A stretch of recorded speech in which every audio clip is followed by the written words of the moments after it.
Kumusta? Magandang hapon sa inyong lahat mga ka-farmers, mga ka-viewers, mga Luzon, Visayas at Mindanao. So, ito po ang ganap namin ngayong hapon. Simula kaninang umaga. So, meron na kaming mga nasa 200 siguro kapusting nakuha. So, tuloy pa din ang aming pagpapumutol hanggang bukas. Ayan po.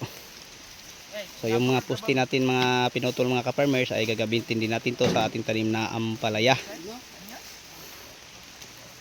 Ayan, so dalawa sila din yung namutol, dalawa din sila din. Tapos din sa isang puno, dalawa din kami.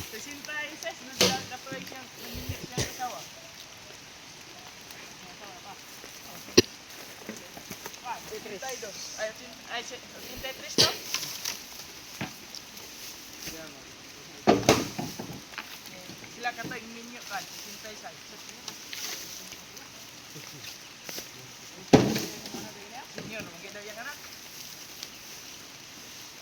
Ayan po, ang daming punong kawayan din ni mga ka-farmers sa bukid.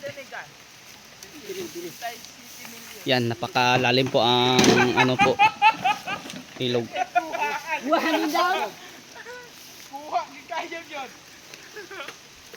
Yan, napakasukal po din mga ka-farmers, mga ka-viewers sa pinuputulan natin ng mga kawayan.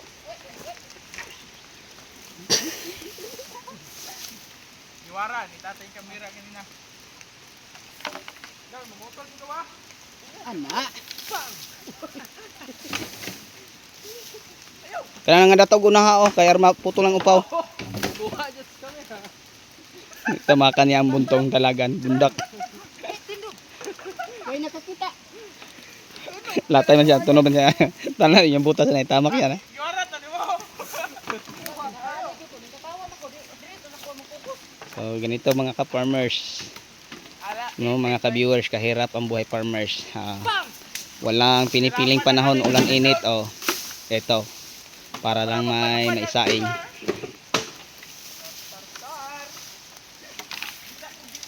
So ganito ang aming ginagawa pag sobrang matarik, kasi pagpasanin namin simula, hirap kaming makaakyat kasi sobrang tarik to mga ka-farmers.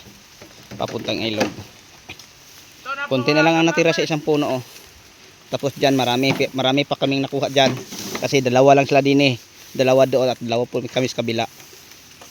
So ganito na karami.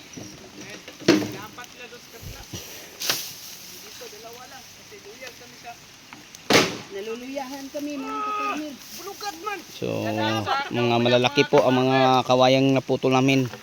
Kasi pang pusti po to namin mga ka-farmers sa aming ampalaya. Yan Okay, so sa inyong lahat mga ka-farmers, hanggang dito na lang. Maraming salamat.